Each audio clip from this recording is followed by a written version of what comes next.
When Robbie Williams invited Tommy Cannon to bring his family to his Manchester Arena show last October, the veteran comedy star had no idea what would happen next.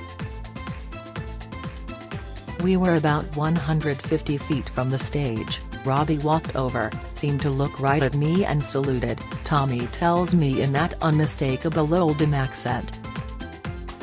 "I said to my wife, 'Was that for me?' Then, at the end, he said, 'I want to dedicate this show to a legend.' We're all looking round for the legend, and Robbie said, 'Mr. Tommy Cannon,' and 20,000 people started chanting 'Tommy, Tommy.' I was in buckets, I'd never known anything like it." Later Robbie whispered "I love you Tommy" in my ear. "That was a night I'll never forget." Tommy, born Thomas Derbyshire, lost his comedy partner Bobby Ball to COVID-19 in October 2020. He was beyond devastated. As much-loved double-act Cannon and Ball, the ex-Welders once commanded TV audiences of 20 million. Tommy, who turns 85 in June, contemplated retirement. "I didn't know whether to say that's it," he tells me. "Then I thought of all the stories we had, and what we went through, and thought people would love to hear it, the ups, the downs.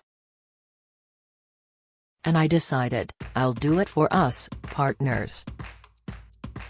He will perform selected dates on the Legends of Variety tour, which kicks off in Bradford, Alhambra next month, followed by his own Rock on Tommy tour running from September into next year with anecdotes, clips, songs, stories and a Q&A segment.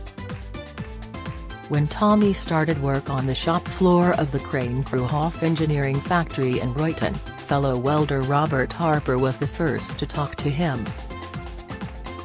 Bob was performing as club singer Stevie Rhythm and invited his new pal to watch him sing at a working men's club. The Cannon and Ball story starts there. After briefly performing with a keyboardist, they became the singing Cheryl Brothers, then the Harper Brothers. Finally, Tommy took the stage name Cannon from US rocker Freddie Cannon, the Ball naturally followed. Early working men's club gigs weren't always friendly. We did the Dial House in Sheffield, which had just had new curtains fitted. We were singing, and every time we walked backwards the curtains would start to close, so we'd walk forward and they'd open. But when we walked back, they came in again. Afterwards, we complained to the club secretary and he said, "Nout wrong with our curtains, we were trying to get you off, you were crap." Ouch. Tommy laughs. "You had to learn your craft and you learnt it quickly as possible." Don't miss. Starmer squirms and claims Sunak child rapist attack advert not racist. Latest, coronation plans in full including millions to cry out allegiance. Latest, Biden blasted as unfit after he forgets trip to Ireland. Latest, it was all men at lunchtime shows, working men, a lot of the lads were from the pits, a tough audience. If you were good, they came back at night and brought their wives. If you were paid off at lunchtime, that was it. The switch to comedy was financially motivated.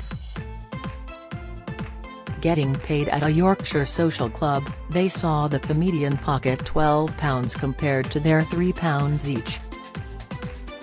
He told us, "Do a little comedy and get paid more." So that's what we tried.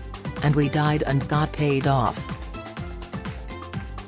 They'd auditioned for Hughie Green's TV talent show Opportunity Knocks as singers, but by the time they were called back for the 1969 series they decided to give comedy a go. We were rehearsing our spot and Mr. Green, as you had to call him, asked what we were doing. We explained and he said, "But when you auditioned you were singing." I said, "Yes, 2 years ago, this is what we do now." He said, "Be it on your own heads," and we came last. He was very much in control. They kept at it. Early TV appearances on the Wheel Tappers and Shunters Social Club showcased their natural comic chemistry. LWT boss Michael Grade pronounced them surefire stars. The Cannon and Ball show ran from 1979 to '88 with spin-off specials. 15 years of clubs and then our life changed. It took a long while, but Bobby always had funny bones. Brace-twanging ball and the Rock on Tommy catchphrase became part of popular culture, along with Piggin and You Little Liar. In the summer of 1985, their Blackpool summer season put more British bums on seats than Bruce Springsteen. Their 1988 pantomime broke London Palladium box office records. They did Royal Commands, a children's royal, and a Royal Albert Hall show for then Prince Charles. "It was an absolute joy to go to work," says Tommy. "The public treated us as part of the family. They didn't use to say a right lot, they would give you a hug. It felt like the world was our oyster. Lordy. We had such a wonderful relationship with our audiences. It always felt like you were going on in your front room. And that we're all over the country." At first, the South resisted. Our Lancashire accents were so strong they couldn't pick up what we were saying, but that changed with TV. I remember one agent, a lady, saying to me, "You didn't do very well, Thomas, I think you need elocution lessons." We laughed our heads off after she'd gone. "Can you imagine me talking like this, a Dobbs Plummy, Downton Abbey accent, oh Robert, what are you doing?" Tommy played the stern straight man foil to the disruptive comic energy of Bobby's anarchic nitwit. It made him the bad guy. I used to literally throw Bob on stage, he had a whole doll he used to land on. The audience gasped, they thought I'd really hit him. When I got booed, Bobby would say, "Tommy, that shows you're doing your job." I said, "Thanks for that, Bob." But their knockabout stage act closed warmly with Tommy crooning "The Wind Beneath My Wings" and carrying sleeping Bobby off stage in his arms to standing ovations. The duo went from £20 a week factory workers to national fame and a pools winner lifestyle, splashing out on matching gold Rolls Royces and cabin cruisers. Bobby bought a Rochdale nightclub, Tommy snapped up Rochdale FC. Bad times ensued. Bobby later admitted that he lost himself in an orgy of alcohol-fueled affairs. The two pals fell out so badly they barely exchanged a word off stage for years. Salvation came through faith. Bobby was born again in 1985, Tommy found Christianity 7 years later but treats it as a private matter. As TV fashion turned against old-school comedy, they continued to tour successfully, selling out pantos and gospel shows. More recent memorable TV appearances include Last Laugh in Vegas, Coach Trip and I'm a Celebrity, Get Me Out of Here. Bob played Lee Mack's father in Not Going Out.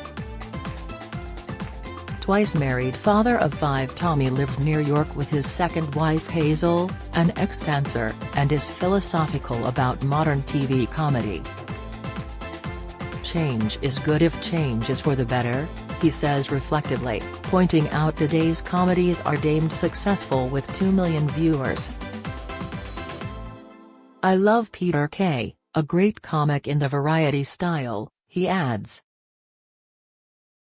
Lovers of that tradition will enjoy his Legends of Variety tour. We did it a few years ago with the Crankies and Frank Carson and all the theaters sold out. This year's cast includes Billy Pierce, Bernie Clifton, Freddie Davis and the Grumbleweeds. We're doing matinees for the elderly. It's the comedy they grew up with. It'll be lovely. Tommy's last show with Bobby was at Blackpool's Viva Club. Bob said he wasn't feeling too special and within 2 weeks he'd passed away. An unbelievable shock. I visited him in hospital on the Monday and thought he'd be alright. He had 6 nurses around his bed. He said these nurses want to wave to you. That was the last time I spoke to him. He pauses and adds, I'll never forget Bob. I'll always miss him, but time doesn't stand still for anybody. You've got to move on. The Legends of Variety tour runs from May to October. For details see http://legendsofvariety.com/tour dates.